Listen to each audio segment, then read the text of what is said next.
Bonjour à tous et à toutes et bienvenue sur Eclipse, la face cachée d'un business en croissance. Ce podcast est proposé par Clac, agence d'Operating Partner.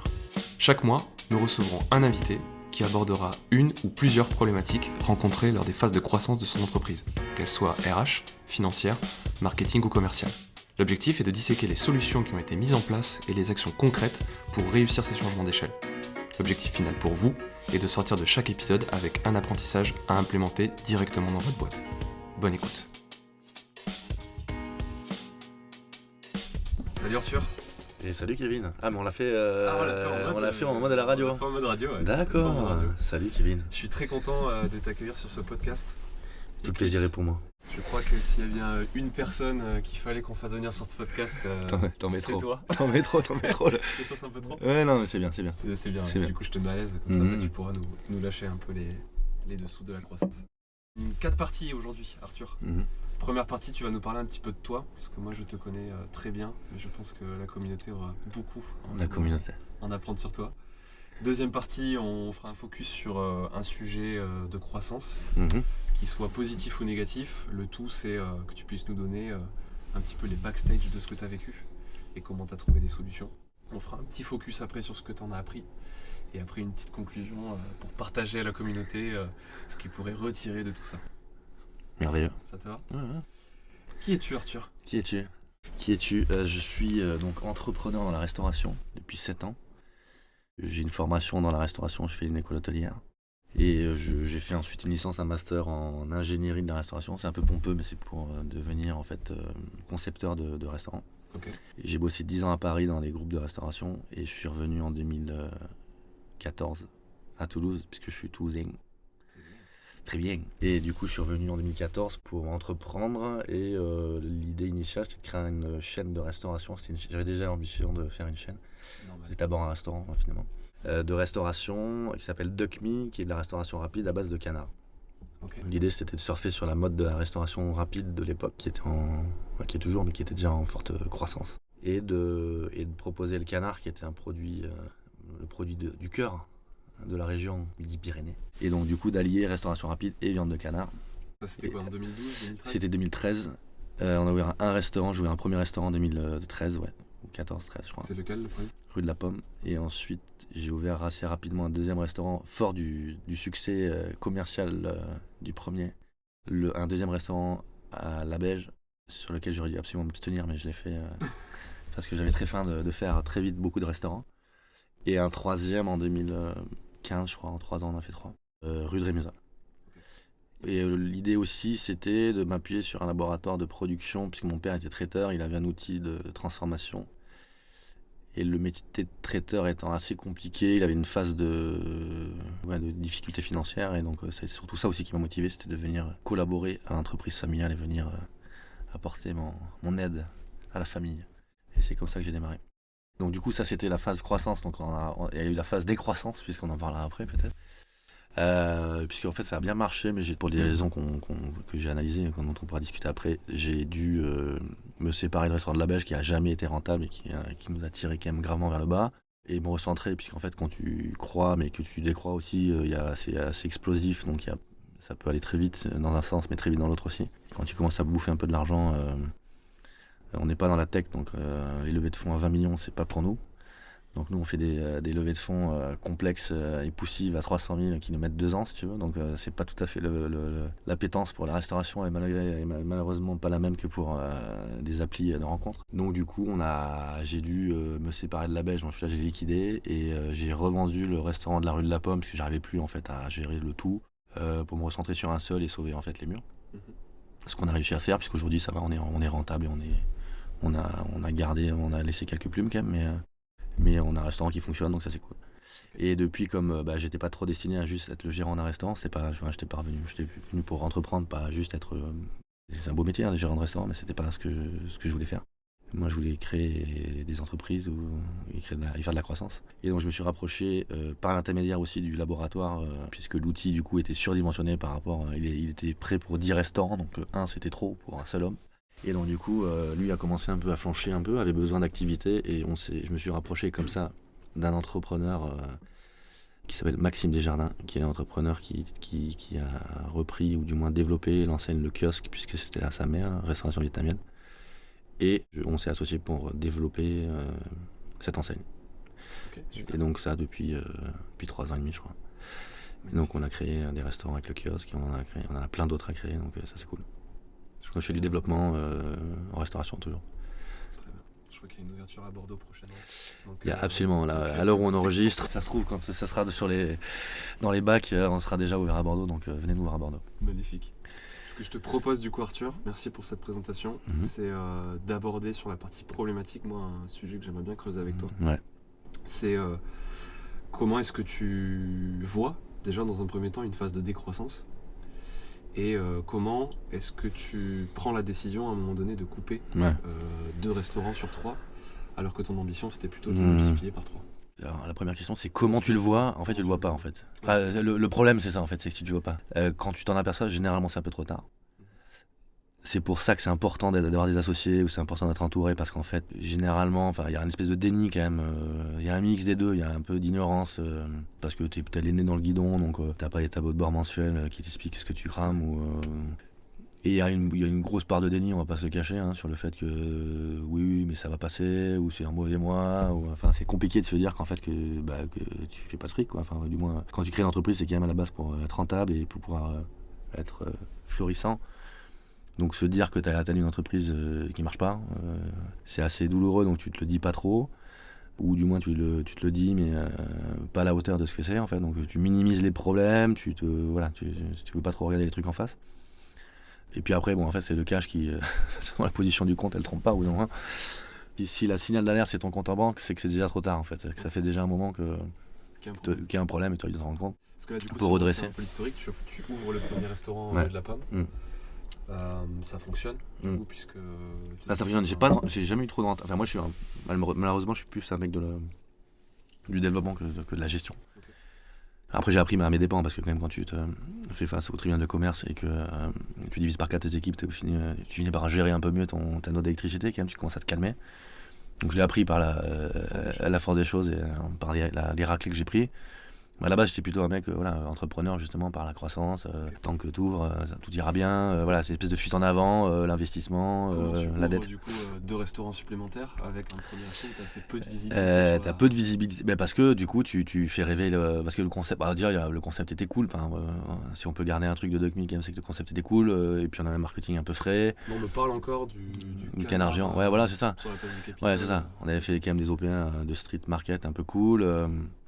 Donc ça avait fait parler, je voulais percer très vite, donc je voulais parler de ce qu'on faisait, donc j'ai fait beaucoup de magazines, de trucs, malgré moi, mais en fait c'est à la fois le côté inédit du concept, plus parce que les mecs viennent pas te voir, donc, mais finalement quand tu commences à faire 2 ou 3 magazines, les mecs en entendent parler, ils trouvent ça marrant, c'était quand même assez inattendu de faire un truc street food à base de canard. On a un peu révolutionné, en fait, un peu ramassé les codes, le canard c'est quand même un truc un peu tratra, magret, pour les mariages, les machins. Envoyer des grands burgers au canard avec un canard, je dirais, avec le nom de Duck Me déjà qui a fait sourire un peu la moitié du monde, des gens. Donc ça c'était cool, ça nous a propulsé d'un point de vue marketing, donc la marque elle a bien pris. Il y a eu donc du coup il y a eu un relais commercial puisque le restaurant était plein, c'était bien, mais le modèle économique en fait était pas viable. Un peu trop de générosité à la fois dans le market mais aussi dans l'assiette, donc en fait j'ai envoyé des trucs limite à perte, quoi, c'est-à-dire qu'on était parce que le canard reste cher, et puis comme je m'étais entêté à faire, j'avais pitché le Duck Me, c'était en gros, ça coûte pas plus cher de bien manger, quoi. C'était un peu, on va démocratiser le canard, on va faire un truc accessible, du bon canard du Sud-Ouest, on va aider la filière du Sud-Ouest à vendre plus de canards, et demain, tous les enfants du monde, tous les enfants de la Terre arrêteront de bouffer des Happy Meal et mangeront des canards, des burgers de canard, quoi. Mais c'est une belle vision, ouais. Je l'ai fait pour ça. Au début, tu le fais vraiment pour ça. Je pense que tu le fais pas en disant je vais te gaver ou quoi. Tu te dis je vais faire une grande entreprise. Avec un concept cool, et puis du coup il y a une espèce de volonté derrière, tu vois, surtout quand tu es issu du milieu de la restauration et t'aimes bien la bonne bouffe. Moi c'est le cas, quand t'as fait l'école hôtelière, t'as fait des grandes maisons, moi je voulais être chef à la base, tu vois. Te dire que tes enfants, ils y ont bouffé tous les mercredis après-midi chez McDo, ça fait mal au cul en France, quoi. Donc tu te dis, bon je vais rendre service à la France, je vais servir la France, pour la patrie. Donc, j'ai beaucoup donné pour la patrie, je pense que pour une génération entière j'ai donné, je pense. L'URSSAF aussi. Ouais, ouais c'est ça. Non, donc du coup, c'est ça qui nous a fait bien connaître, bien grossir. Il y a une espèce de bulle en fait, tu vois. Donc quand tu es en croissance, la croissance attire la croissance malgré tout. Parce qu'en fait, c'est un peu Des burgers, t'en vendais? Ah oui, non, j'en vendais. On en vendait, mais en fait, si tu veux, je tirais le trait en bas. Voilà, je tirais le trait, on avait des marges dégueu. Je cramais un peu de pognon. Mais du coup, comme il y avait une appétence pour le concept, t'en fais un deuxième. Et donc, du coup, c'est assez. T'as levé des fonds, c'est ça? J'ai levé des fonds, j'ai convaincu des investisseurs. J'ai eu un premier investisseur. J'ai eu beaucoup de chance de rencontrer un mec comme ça sur un salon de l'entrepreneuriat à Toulouse. Que j'ai pitché avec un PowerPoint, il a envie de révolutionner le monde, et puis le mec il a quand même envoyé une grosse sauce pour ouvrir le premier. Donc déjà j'étais dans une espèce de truc un peu galvanisé par le fait qu'on allait être le futur McDo, quoi, tu vois. Donc la vision... T'avais pas été pitché à Paris avec Big Mama aussi? Si, ouais, j'ai fait le concours, c'était Unibail Rodinco, hein, c'était la même année que Big Mama, on est passé le deuxième tour. Bon, après moi je me suis arrêté au deuxième, eux ils ont gagné, mais c'est là où tu vois qu'il y a un fond de vérité. Non, puis on a eu les pannes de la restauration. Non, mais franchement, il y a eu des bons succès. On s'est battu contre des enseignes costauds. J'avais un peu aussi la fierté de faire connaître l'écosystème toulousain et la restauration toulousaine. Parce que c'est vrai que quand tu viens de Paris, moi j'ai bossé à Paris pendant 10 ans, c'est hyper frais, il y a des concepts. C'est à la pointe de tout ce qui est innovation dans la restauration et tout. Et quand tu reviens à Toulouse, ça faisait un peu chier d'être encore. Nous, on a eu les sushis 10 ans après les premiers à Paris. Et déjà qu'en France, on a 10 ans de retard sur les Américains. Tu vois, après, nous, on a 20 ans de retard. Tu vois, à Toulouse, tu as 20 ans de retard sur la nouvelle concept. Tu vois, la nouvelle tendance food des États-Unis, c'est insupportable. Alors qu'on a des gens hyper brillants à Toulouse. Enfin, tu vois, on a un terroir de ouf, on a des produits de ouf. C'est juste qu'on n'a pas, on a un petit côté un peu tra-tra, on n'est pas si visionnaire, tu vois. Donc moi, j'ai une espèce de revanche à prendre de dire, dès qu'on mettait une branlée à un Parisien, si tu veux, sur un concours, lui, il arrivait avec un truc poké, je sais pas quoi, ou restaurant de poisson, ou un truc un peu cool. Et ben le tamponner en finale, tu vois, devant machin, c'était déjà une fierté, même si on gagne pas de pognon, au moins il y avait une espèce de reconnaissance du concept, tu vois, de l'envie d'entreprendre, et puis aussi du projet du Canard, qui était assez cool. Les Canard Street d'ailleurs, qui sont venus me copier 3 ans après, j'espère qu'ils m'entendent. Eux ils ont gagné Unibail Rodinco, donc je suis arrivé, j'ai fait le chemin. Je me souviens, j'ai passé la demi-finale, je sais pas quoi, enfin bref, à un moment donné c'était un truc un peu avec, t'avais tous les patrons de Unibail, enfin tu vois, dans leur tour à la défense, je sais pas quoi. Et je me suis retrouvé en face de 2-3 mecs, 10 mecs, dont 2 un peu hargneux sur mon concept. Des mecs qui rigolaient, des mecs qui étaient assez cool, c'est marrant, c'est frais et tout. Puisque le pitch, c'est quand même aussi la viande de canard, le magret de canard, c'est le plat préféré des Français. Enfin, tu vois, c'est pas non plus. C'était pas un truc, on faisait pas manger des insectes. Enfin, c'était quand même populaire, quoi. Le canard, c'est un plat hyper populaire. Donc pour moi, c'était. J'allais juste révéler, si tu veux, ce qui était une évidence, tu vois. Donc il y avait des mecs qui disaient, mais putain, pourquoi on n'y a pas pensé? Mais bien sûr, faire la street food à base de canard, c'est une évidence, tu vois.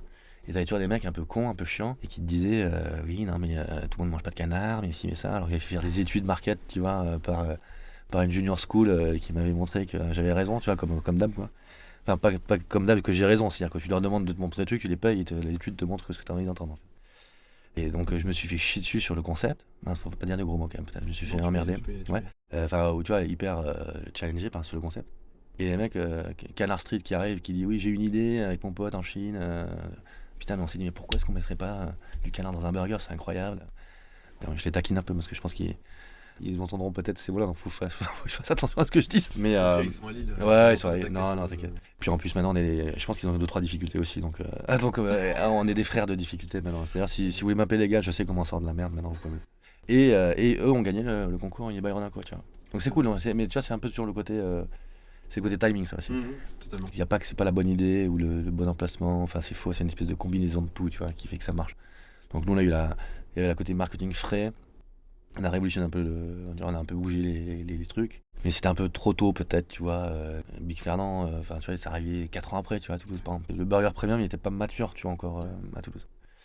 Donc c'est comme ça, ouais. Il y a une espèce d'appétence et en fait du coup tu convaincs la banque et le machin. Alors que en fait, moi j'ai fait des levées de fonds au forceps parce que forcément les mecs, quand t'avais 2-3 mecs un peu câblés qui connaissent, c'est pour ça que maintenant quand tu connais que un mec quand il aura t'as un EBE négatif, le mec tu vas pas, tu les flûtes, un vrai investisseur tu le flûtes pas 100 ans, tu vois. Donc du coup t'avais déjà des bilans existants sur les précédents. Ouais, restos, mais donc tu pouvais te mettre exactement, t'as le bilan, mais tu expliques ouais, mais bon c'est la première année, bon tu connais comme moi ce que tu peux raconter. Tu racontes une histoire, quoi, tu vois. Moi, tu racontes une histoire, puis t'es galvanisé, mais c'est là où tu oublies que tu fais de la restauration, tu fais pas de la tech. Parce que quand t'es entrepreneur, tu te renseignes beaucoup, et puis tu t'échanges avec les entrepreneurs, comme on le fait nous. Moi, j'ai pas mal de potes aussi qui sont entrepreneurs dans d'autres secteurs de la food que la restauration. Donc t'as tes potes qui disent putain, on vient de lever 3 millions, on vient de lever 5 millions, le mec il leur demande c'est quoi ton bilan, le mec il fait 100 000 euros de résultats et il a des fonds propres à moins 800 000, il lève 10 bars, mais tu dis qu'est-ce qui se passe? Donc tu dis c'est normal, c'est comme ça en fait. Donc toi tu te présentes connement en disant voilà, je fais 500 000 euros de chiffre d'affaires, bon déjà c'est mieux que mon pote qui en fait 100. Et bon, je fais une petite perte de 150, mais vous lui avez fait 10 millions, pourquoi pas moi, tu vois. Donc sauf que t'oublies que toi en fait t'es dans l'économie réelle, quoi. Tu vois, un restaurant c'est pas fait pour faire de l'argent. Et ça c'est dramatique parce qu'il y en a beaucoup qui se fracassent là-dessus, quoi. Enfin, il y en a qui pensent qu'en fait tu peux financer des pertes comme ça pendant 3-4 ans. Enfin, c'est ce qui est une. Y compris dans la tech, d'ailleurs il y a une bulle là-dessus, parce qu'il y a pas mal de mecs qui vont lever des dizaines de millions, qui vont éclater leur boîte. Et c'est très dangereux, je pense, de faire ça. Bon, heureusement que je l'ai fait, parce que je l'ai fait, je pense que sinon je serais pas encore debout. Parce qu'en fait, finalement, le temps que je lève, le temps que je réalise, etc., l'argent que j'ai levé a quasiment réussi à éponger, puis surtout à maintenir un peu les comptes à flot, etc. Je pense que sinon, c'est pas le vent. La Belge, ça m'a tracté en bas, parce que la Belge, en fait. C'est le premier que tu as ouvert après celui rue de la Pomme. Ouais, c'est ça. Rue de la Pomme n'a jamais gagné d'argent, mais il n'a pas fait des pertes monstrueuses, mais enfin, on perdait 50, tu vois, 40-50 000. Mais parce que du coup, la Belge, concrètement, tu le fermes au bout de combien de temps? La Belge, je le ferme au bout d'1 an et demi, je crois, ou 2 ans. Oui, d'accord, ok. Donc c'était assez rapide.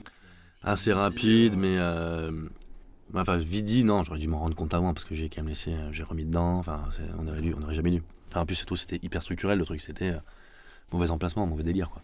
C'est particulier, c'est centre commercial avec des loyers qui sont hallucinants. Bon, et puis notre problème, c'était qu'on avait un modèle économique qui n'était pas assez puissant pour aller s'attaquer à des loyers de centre co, quoi. Parce qu'on avait une marge brute, enfin, voilà, on a un coût matière un peu élevé. Ceux qui font de la restauration, ils savent que c'est un peu le nerf de la guerre. Donc voilà, mais après quand tu as une prise de conscience, au bout d'un moment, ça va très vite. Enfin, la descente aux enfers, elle démarre assez vite. C'est quoi qui te met le plus la puce à l'oreille? C'est le fait de te dire c'est le cash. Trésor, je c'est suis le cash. pour, et du coup, moi, en fait, dès que j'ai du cash, c'est un peu les plus maintenant. Hein.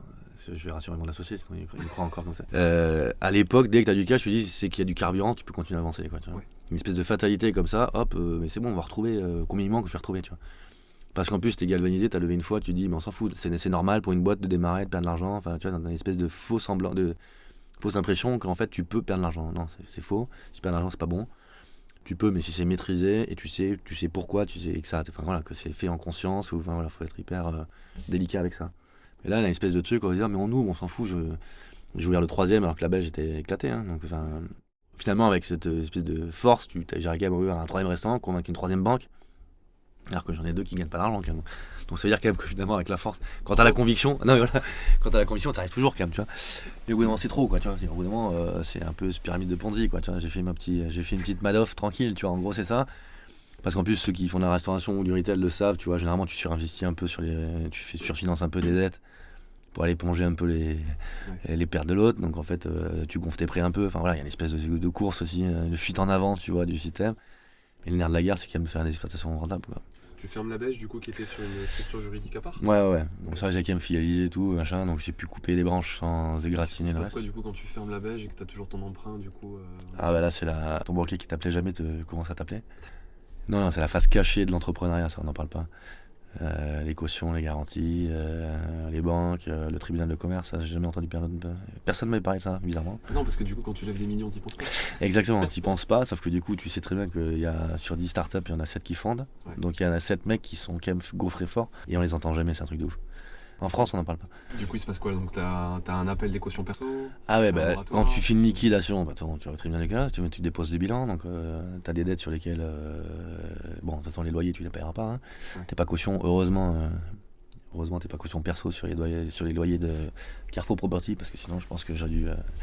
Là, sinon, c'était 3 générations qui étaient endettées, ouais, tiens. Par contre, là où t'es caution, c'est la banque, quoi. La banque, c'est sûr que quand t'as garanti ton prêt, elle vient te chercher, ça, y a pas de sujet, t'échappes pas. Un prêt sur la Belge. Ouais. Tu vends après rue de la Pomme. Je vends, ouais. J'ai un prix, là, je liquide. D'éponger, à peu près, ouais. Il me reste une petite queue de dette, 40 000, ouais, j'ai vendu fonds de commerce, il me restait un peu d'oseille là-dedans. Okay. Je l'ai mal vendu parce que c'est pareil. Je le vends, mais le truc était un peu c'est-à-dire qu'un restaurant qui fonctionne bien, ça te prend du temps, mais un restaurant qui fonctionne pas bien, ça te prend 10 fois plus de temps. Donc en fait, t'es dans la nasse complet, t'as pas le temps de t'occuper du reste, donc le reste fait une espèce de cycle infernal où le reste commence à décrépir aussi. Donc en fait, c'est une descente aux enfers. Donc il faut couper très vite en fait. Voilà, quand ça gagne pas d'argent, il faut vendre. Voilà, vaut mieux se couper un bras que perdre la tête. Et ça, tout le monde me le disait, mais c'était les fouets qui allaient liquider une boîte. Quand tu sais pas faire, en plus tu dis mais je fais quoi? Je vais au tribunal de commerce, j'ai dit excusez-moi, j'ai déconné, j'y arrive plus. Ouais, franchement, il n'y a pas de. Tu sais pas. Donc t'arrives, tu prends un petit CERFA et tu vas déposer ton bilan, quoi, comme un grand. Hein. Ah non, je veux pas que je le souhaite à personne, c'est des phases compliquées, mais bon, ça arrive beaucoup, quoi. Et après, voilà, le petit côté moins sympa, c'est la banque, quoi. C'est la petite négo. Là, tu prends un avocat pour essayer de te sortir un peu, de faire baisser les cautions. Et là, je continue à payer, quoi. D'accord. Et du coup, tu arrives à éponger ce moratoire avec le DocMe Survivor ou... Un peu, ouais. Enfin, c'est moi perso, de toute façon. Hein. Donc, si je me paye un peu, tout ce que je me paye va dans le remboursement de mon prêt. D'accord. De ma boulette. De ta boulette. Ouais, il faut payer. Aventure aussi. Oui, c'est ça. C'est une aventure que tu as menée pendant un moment qui t'a permis aussi de... Non, mais après, c'est hyper enrichissant, etc. Bon, non, c'est cool, le parcours est cool. Enfin, tu vois, l'aventure humaine est cool, même s'il y a des moments hyper tendus. Le bilan, il reste positif, tu vois. Par contre, ça t'apprend. C'est sûr que, au-delà des moments passés, enfin, tu vois, tu te ressors de là, soit t'es éclaté, ce qui est généralement le cas, soit t'es blindé, quoi. Et là, pour moi, le coup, ça m'a blindé, quoi. C'est quoi les deux, trois choses qui t'ont le plus marqué? Toi, tu te dis, putain, mais ça, tu me remets en 2012, 2013, jamais je fais ça. Ah, les erreurs avec le recul. C'est-à-dire, tu vois, ce qui t'a blindé aujourd'hui. Qu'est-ce qui fait qu'aujourd'hui, Arthur est blindé par rapport à l'entrepreneuriat en me disant... Bah, je dis pas que je pourrais pas refaire d'erreurs, tu vois. Mais après, ne pas se laisser emporter par la croissance. Rester la tête froide toujours. Ne pas, voilà, il y a un côté à un moment donné, quand ça marche, t'as envie d'en faire 25 d'un coup. Voilà, donc il faut absorber les trucs, ça c'est important. 2, j'ai jamais eu d'associé, moi. Tu vois, je l'ai fait tout seul. Avec ma famille, bien sûr, parce que ma femme a travaillé avec moi, ma petite sœur m'a bossé dans le labo, enfin, on a fait un truc un peu en famille. J'étais pas seul, mais j'ai jamais eu d'associé, et ça, je pense que c'est hyper important, parce que quand même, c'est sur la durée, ça compte, quoi, tu vois, de pouvoir en reposer sur l'un, sur l'autre. De pouvoir avoir un effet miroir, de ouais, c'est de l'autre. Exactement, ça te challenge vachement plus, quoi. Quand t'es seul, dans le sens aux commandes, tu vois, enfin, ou dans la décision, tu fais forcément plus de conneries quand t'es deux, que t'as un mec qui dit t'es sûr, hein, même si vaut mieux se challenger tout le temps, tu vois. Après, la Belge, c'est un emplacement. Enfin, là, c'est surtout pas Carrefour, machin. Tu vas sur l'emplacement, le parking, il est blindé. T'as un Carrefour Property qui t'explique qu'ils font 25 millions de passages dans la galerie. Les sirènes, le chant des sirènes, la boulette, quoi. Et là, t'envoies, pas de droit d'entrée. Putain, c'est-à-dire que j'ai même pas de cash à sortir. Je vais faire juste un petit prêt et je paye les travaux. Opération, le coup facile. Tu te dis, putain, mais le coup facile. Et en plus, je me souviens, je reprends le local. C'était pas un Pergo, c'est Thomas, le groupe Pergola de Thomas Fanti, qui s'était viandé aussi, sur cet emplacement-là, tu vois. Alors que, bon, c'est un entrepreneur qui est aguerri. Entrepreneur aguerri, le concept est cool, tu vois. Mais moi, j'arrive, tu vois, mais c'est parce qu'il est mauvais, tu vois, normal. C'est pas que tu vois, je peux pas échouer, ou alors c'est qu'ils savent pas faire. Voilà. Ouais, c'était pas le bon produit, moi j'ai du canard, je sais pas quoi, enfin, tu sais. Et Thomas me l'avait dit, on s'est rencontrés après. Il m'a dit, mais je t'avais vu aller là-bas, je t'avais dit, putain, mais n'y va pas, quoi. N'y va pas, tu vois, le passage il est nul parce qu'en fait t'es sur le parvis, enfin c'est un truc un peu particulier, t'es sur l'extérieur, donc tu ne montes pas sur l'intérieur, donc t'as pas de passage, tu travailles pas le soir, les week-ends en fait les gens passent pas là, ils vont dans la galerie, ils circulent dans la galerie, ils circulent pas devant le machin, enfin, tu vois, des vrais problèmes de traction, quoi, tu vois. Et là il te dit bah, arrête, tu dis ça parce que t'es dégoûté, parce que toi t'as pas réussi, que moi je vais tout défoncer, donc en fait tu vois. Résultat, je me suis éclaté. Donc là, écoutez les gens, tu vois, putain, écoutez ce que je disais, écoutez les anciens, enfin tu vois, écoutez les mecs qui en ont un peu plus, écoutez l'expérience des autres, quoi. Tu vois, si les mecs apparaissent ici, c'est qu'il y a, enfin tu vois, entre guillemets, de dire j'ai la bonne idée, j'ai le bon truc, non mec, les mecs qui ont eu des bonnes idées, il y en a plein les cimetières, tu vois. Non, c'est faux. Donc il faut être plus prudent, garder un peu de patate quand même, enfin faut garder un peu d'esprit de conquête parce que sinon en fait t'es mort. Et après non, et les erreurs, je te dis, c'est d'être, mais ça je le sais, c'est en fait d'être plus gestionnaire. J'étais pas assez gestionnaire. Enfin tu vois, il y a deux typologies d'entrepreneurs, quoi. Si tu l'es pas, faut s'entourer d'un gestionnaire, voilà.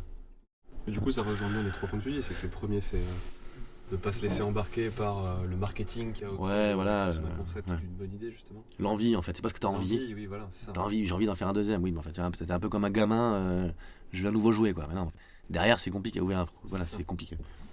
Deuxième c'est de quand même réussir à s'entourer.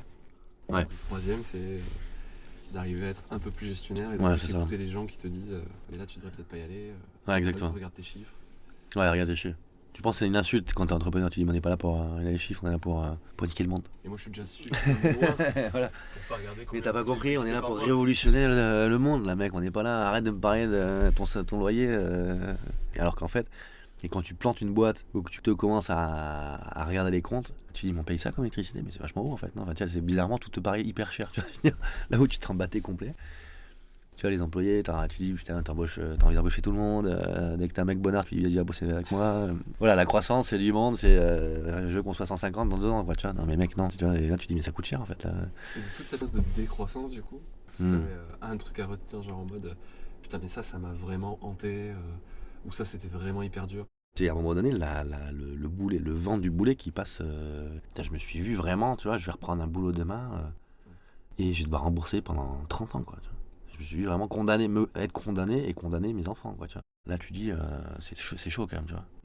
Enfin, tu dis, en plus, vraiment là-bas, je voulais juste faire un truc cool et aider les gens, quoi. Non, mais tu vois, faire en sorte qu'on mange mieux. Non, mais je voulais m'amuser, puis surtout, moi, je voulais juste rendre service, quoi. Tu vois. C'est un peu ça, tu vois. Et là, tu t'envoies 3 générations de près, quoi. Tu vois. Non, mais tu vois, à la limite, et ça, je pense qu'en fait, même les actionnaires que j'ai encore, qui je levais des fonds, qui étaient forcément déçus parce que j'embarque des mecs 1 an après, si tu veux, voilà.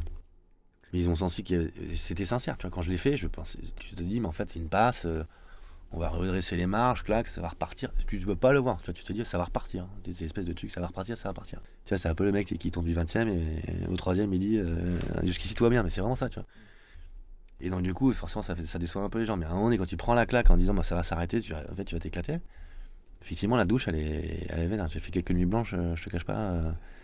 Ça, et plus je te dis, l'entrepreneuriat, c'est hyper dur, quoi. Enfin, tu vois, c'est hyper dur parce que du coup, quand ça va pas bien, t'as tout l'humain. Enfin, je te dis, c'est hyper dur. C'est hyper éprouvant humainement. Je me souviens, j'avais ouvert un autre concept avec une pote ici qui a pas marché. Enfin bref, j'en ai fait plusieurs, des trucs. Miam, ça s'appelait Miam. Miam. Ouais, bah, c'est pareil, donc ça faisait pareil. On a liquidé le truc, bon, bref. Et je me souviens, ouais, elle avait fait, tu sais, tu fais une formation, quand tu fais de la restauration, tu fais une formation de l'UMI-PT, c'est pour la gestion, pour pouvoir servir de l'alcool, tu sais. C'est sur 3 jours, je sais pas quoi, tu fais ça, et puis tu vois un flic qui t'explique qu'il faut pas faire boire les jeunes, etc. Enfin bref. Et t'as un peu d'entrepreneuriat, tu vois, parce qu'il t'explique, parce que t'as de tout, c'est marrant, parce que t'as des mecs, nous on l'a fait, mais on a quand même fait des études, ou voilà, mais t'as aussi Josette, tu vois, qui va reprendre le PMU du fin fond du machin, un truc, et elle a jamais fait ça, tu vois, jamais de machin, mais du coup c'est comme la formation hygiène, enfin ça fait partie des 2 trucs pendant 3 jours, et donc t'as de tout, tu vois, c'est marrant, enfin, c'est hyper, socialement il y a tout le monde, etc. Donc c'est un peu comme quand tu fais des trucs de rattrapage de points, tu sais, pour la bagnole, c'est un peu pareil, enfin tu vois, on est tous logés à la même enseigne, tu vois, là il n'y a plus de costard, il n'y a plus de machin, enfin, tu vois, on est tous pareils, quoi. Et le mec, il te fait 2-3 sensibilisations, si tu veux, sur l'entrepreneuriat, la gestion, chef d'entreprise. Tu vois, ça déborde un peu sur l'alcool et ça part un peu sur faut bien payer les impôts, la TVA, faut la déclarer. Enfin, tu vois, le mec, il te fait 2-3 conseils, quoi. Et le mec, qui te sensibilise sur les 3D. Et c'est quoi les 3D? En fait, c'est dépôt de bilan, divorce et dépression, tu sais. Donc le mec, voilà, c'est la fameuse règle des 3D. Donc en fait, c'est dépôt de bilan. Le mec, il t'explique.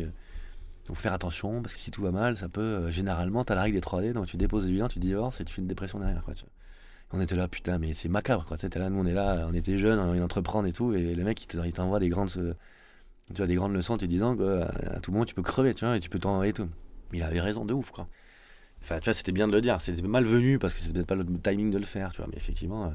Combien, mais moi j'en vois mais tous les jours, moi ça me brise le cœur quand je vois des entrepreneurs, parce que ça va hyper vite, quoi, tu vois. Tu déposes un bilan, derrière.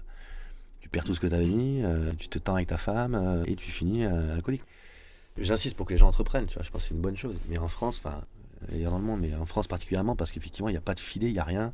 T'as pas de chômage, t'as des cautions par-dessus la gueule, t'as une pression fiscale et sociale, je veux dire, la TVA va pas te lâcher parce que t'es pas bien à moi, hein, ou l'URSSAF, ils vont pas te dire, vas-y, tu nous paieras l'an prochain, t'inquiète, continue à embaucher, tu vois.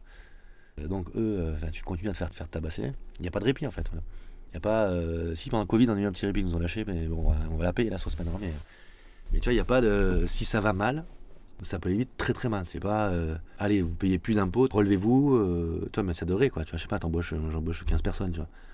J'ai embauché 10 ou 12 personnes. Ils auraient pu te prévenir, je te mets pas d'URSSAF, continue à embaucher plutôt que fermer, quoi, tu vois. Non, ils s'en branlent.